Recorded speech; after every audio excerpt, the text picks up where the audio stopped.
Sir, আপনি আমার এত বড় সর্বনাশ করেন না। আমি তো গরিব গরিব সন্তান, আপনি আমার সাথে এমনটা করেন না স্যার। যা কইছি সব বইলা যা। তোর আমি লক্ষ লক্ষ টাকা দেব, শুধু 5টা টাকা বসন করে ফেলাই দে। স্যার, আপনার টাকাটাই দেখলেন আর আপনারটাই দেখলেন, আমারটা একবার বুঝলেন না। আমার সর্বনাশ করে এখন আপনি বলতেছেন যে আমি বাচ্চাটা অপারেশন করে নষ্ট করে ফেলাই না। আশিক, হ্যাঁ বাবা। কি হয়েছে এখানে? এত চিল্লাবেল্লা কেন? না বাবা কিছু না। দেন না স্যার, ছোট স্যারে আমার বিয়ের কথা বলে আমার সর্বনাশ করছে। এখন ছোট স্যারের বাচ্চা আমার করবে। আর এই কথাটা ছোট স্যার আমার বলতেছে আমি যাতে কারণে না কই। আশিক, কি বলে এগুলা? আব্বু, আমি একটা ভুল করে লাইছি আব্বু, আর হইব না আব্বু। এই মেয়ে শুন, এই কথা যেন আমার বাড়ির আশেপাশের আর কেউ না জানে। তোকে কিছু টাকা দিয়ে দিতেছি, তোরা তো গরিব মানুষ, টাকাই চিনস। বাচ্চাটা অবসর করে ফেলবি, ঠিক আছে? এই নে টাকা, যা আমার বাড়ি থেকে বাইরে।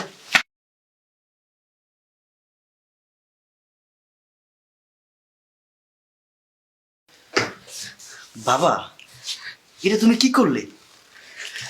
আরে ও তো না হয় ছোট মানুষ, ও ভুল করেছে। বাবা তুমিও? বাবা ওরা গরিব বলে ওরা মানুষ নয়।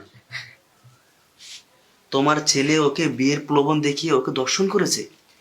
এখন মেয়েটার গর্বে আমাদের বংশের প্রদীপ, আর তুমি সেই সন্তানটাকে অস্বীকার করে ওকে সামান্য কিছু টাকা দিয়ে বিদায় করে দিচ্ছ। বাবা, বাবা একটা মেয়ের ইজ্জতের দাম কি সামান্য কিছু টাকা? বাবা, আজকে যদি এই মেয়েটা তোমার বাড়ির কাজের মেয়ে না হয়ে যদি তোমার নিজের মেয়ে হতো, পারতে বাবা সামান্য কিছু টাকার বিনিময়ে তোমার মেয়ের ইজ্জতটা বিক্রি করতে? আর তুই তুই আমার ভাই, এটা ভাবতে আমার ঘৃণা হচ্ছে। বাবা, আমি সিদ্ধান্ত নিয়েছি আজকে ওর সাথে আমার ছোট ভাইয়ের বিয়ে হবে। তুমি টেনশন করো না, তুমি বাসায় থাকো, আমি বিয়ের সমস্ত আয়োজন করছি।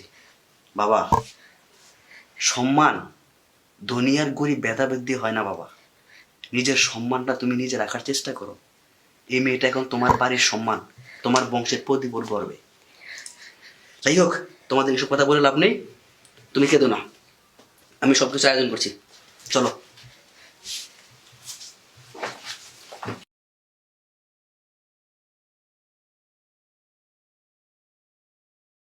তার জন্য আমার মান সম্মান সব শেষ। এবার বস ঠেলা,